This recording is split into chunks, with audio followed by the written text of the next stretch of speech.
WGN News Special Report. Good afternoon to you. I'm Lourdes Duarte. And I'm Ben Bradley. Right now, Vice President Kamala Harris set to take the stage after conceding the race for president to Donald Trump. And there you see her. Harris is taking the stage at her alma mater, Howard University in D.C. It is the culmination of a lightning-fast campaign that began with President Biden's decision to step aside, but ended with a defeat for Democrats. She did not address the crowd last night, waiting instead for the results to become official and clear. Let's listen in. Good afternoon. Good.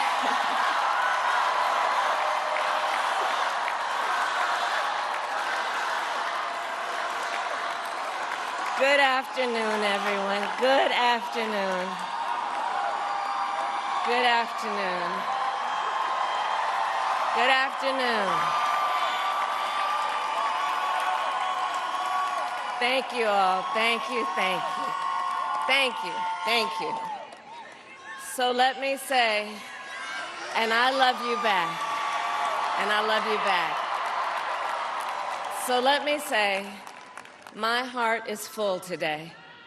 My heart is full today, full of gratitude for the trust you have placed in me, full of love for our country, and full of resolve.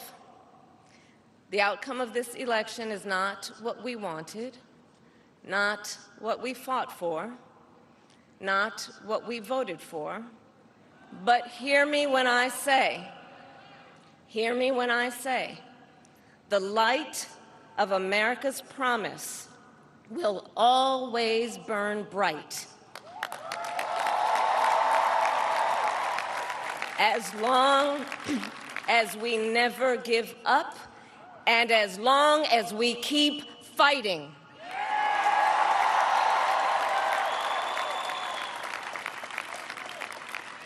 To my beloved Doug and our family, I love you so very much.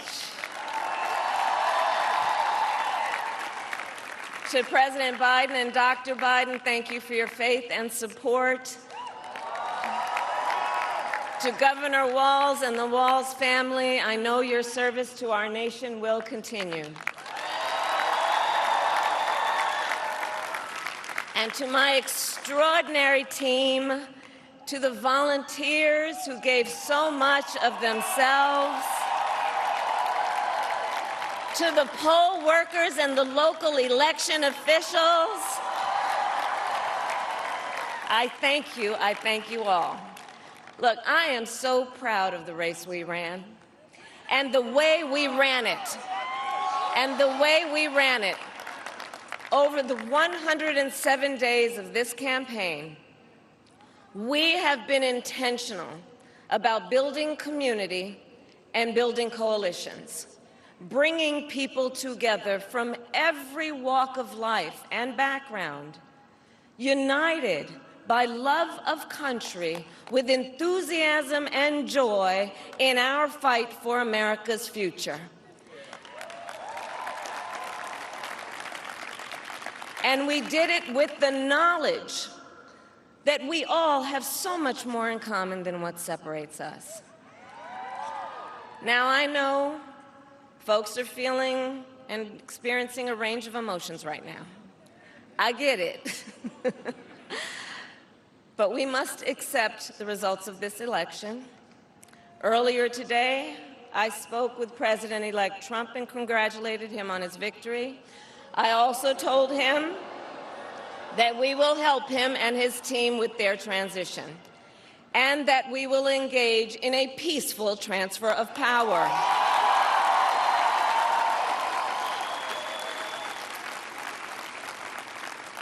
A fundamental principle of American democracy is that when we lose an election, we accept the results. That principle, as much as any other, distinguishes democracy from monarchy or tyranny. And anyone who seeks the public trust must honor it. At the same time, in our nation, we owe loyalty not to a president or a party, but to the Constitution of the United States.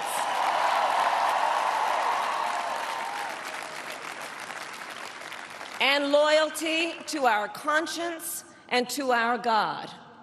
My allegiance to all three is why I am here to say, while I concede this election, I do not concede the fight that fueled this campaign.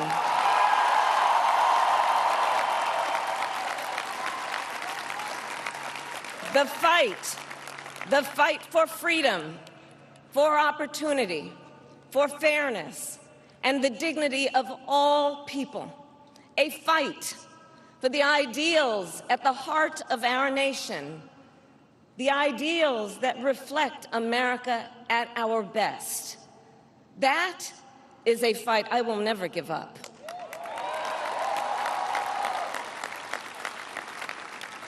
I will never give up the fight for a future where Americans can pursue their dreams, ambitions, and aspirations, where the women of America have the freedom to make decisions about their own body and not have their government telling them what to do.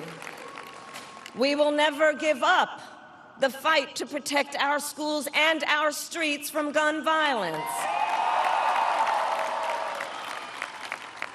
And America, we will never give up the fight for our democracy, for the rule of law, for equal justice, and for the sacred idea that every one of us, no matter who we are or where we start out, has certain fundamental rights and freedoms that must be respected and upheld.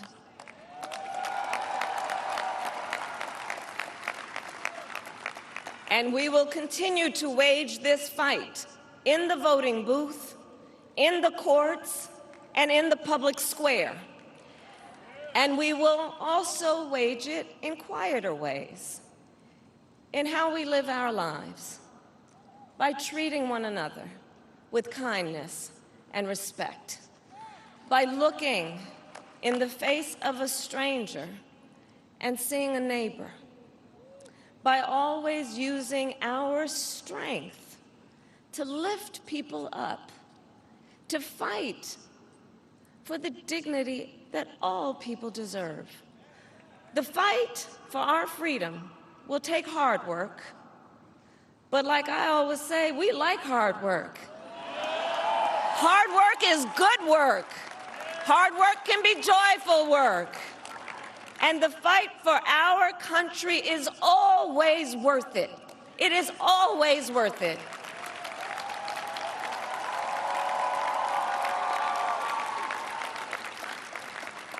To the young people who are watching, it is... I love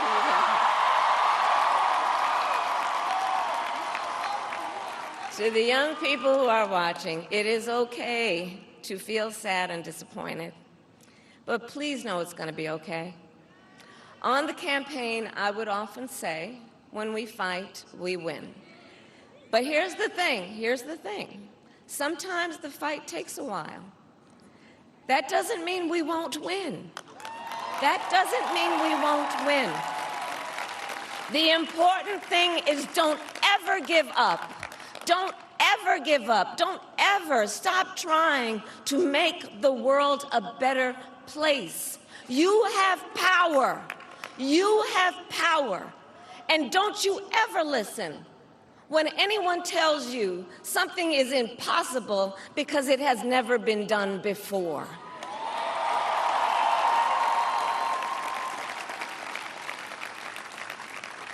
You have the capacity to do extraordinary good in the world.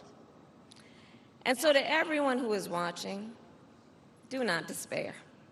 This is not a time to throw up our hands. This is a time to roll up our sleeves. This is a time to organize, to mobilize, and to stay engaged for the sake of freedom and justice and the future that we all know we can build together. Look, many of you know I started out as a prosecutor, and throughout my career, I saw people at some of the worst times in their lives. People who had suffered great harm and great pain, and yet found within themselves the strength and the courage and the resolve to take the stand, to take a stand, to fight for justice, to fight for themselves, to fight for others. So let their courage be our inspiration. Let their determination be our charge. And I'll close with this. There's an adage an historian once called a law of history, true of every society across the ages. The adage is, only when it is dark enough can you see the stars. I know many people feel like we are entering a dark time, but for the benefit of us all, I hope that is not the case. But here's the thing, America, if it is, let us fill the sky with the light of a brilliant, brilliant billion of stars. The light of optimism, of faith, of truth, and service.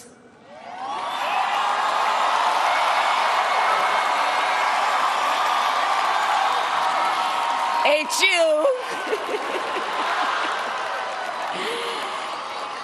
And may that work guide us, even in the face of setbacks, toward the extraordinary promise of the United States of America. I thank you all. May God bless you, and may God bless the United States of America. I thank you all.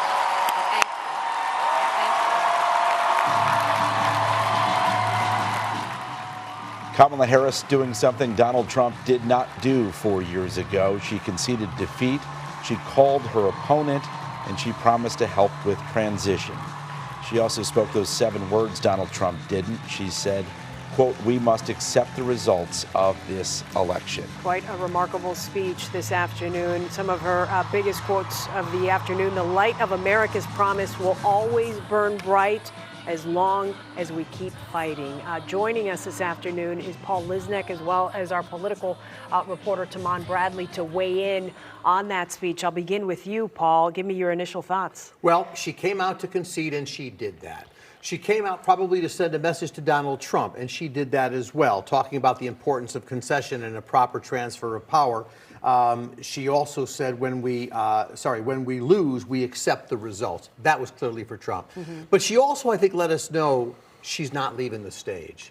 That last part of her speech, when she talks about the future, some of the quotes you gave her when she said, "You cannot let the government tell you what to do." Those were some of the specifics. That's the abortion line and other more esoteric lines that she said. But basically, the fight is not over. We're going to continue it. She's not leaving the public stage.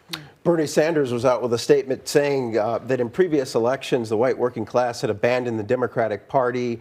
And now it's also people of color who are working class abandoning the Democratic Party. Stay tuned. So a little early to talk about 2028, but it sounds like she's going to be around. Can I just mention, though, that she closed with truth and service, which is the Howard University motto. And think about why she picked Howard University. It was founded in Reconstruction to educate slaves and the children of slaves. It produced the nation's first black governor, Douglas Wilder. It produced the first black Supreme Court Justice, Thurgood Marshall. She had hoped it would produce the first woman president, but it certainly produced the first woman vice president. So if she goes away and we don't hear from her in elected office again, she will forever be remembered as the first woman vice president. But it sure sounds like we might hear from her again. Yeah. Well, Donald Trump and Kamala Harris had a phone call earlier today. A Trump campaign spokesperson releasing a statement describing the call. The statement said that President Donald J. Trump and Vice President Kamala Harris spoke by phone earlier today, where she congratulated him on his historic victory. President Trump acknowledged Vice President Harris on her strength, professionalism, and tenacity throughout the campaign, and both leaders agreed on the importance of unifying the country. They always talk about unification after elections. They do, and then they start organizing to prepare to beat the heck out of their opponent in 2 years and then 4 years. But added one other thing. Joe Biden also called Trump. He is the president right now, inviting him to the White House, part of the peaceful transition of power, to set up a meeting. So from the Democrats' point of view, they're doing everything required, necessary, and appropriate to create a peaceful transition on January 20th, 2025. All right, as we start to look how Trump starts to shape a cabinet and what comes next for him, how much do we know about what he's thinking once he gets into office? Well, at this point, it's a lot of speculation about who his cabinet members will be. Everybody's got their picks. What I think we know is that the first time around, he selected a lot of people who had seasoned experience, if not in government, then in business. Rex Tillerson, for example, Secretary of State. I don't think we're going to see that this time around. This time around, he feels more emboldened, that he knows what he wants to accomplish. I think he's probably going to pick people to surround him who will do as he says and do what they're told to do. We'll see who those people are. But I think the band of characters we see around him all the time, the Steve Bannons, whatever, wouldn't surprise me if they end up, not necessarily on the cabinet, but if they end up in his world sphere. All right, Paul and Taman, the Energizer bunnies of our coverage. Thank you. We couldn't have done it without you. We'll be back in less than 20 minutes with more news and election results. Keep it here on WGN.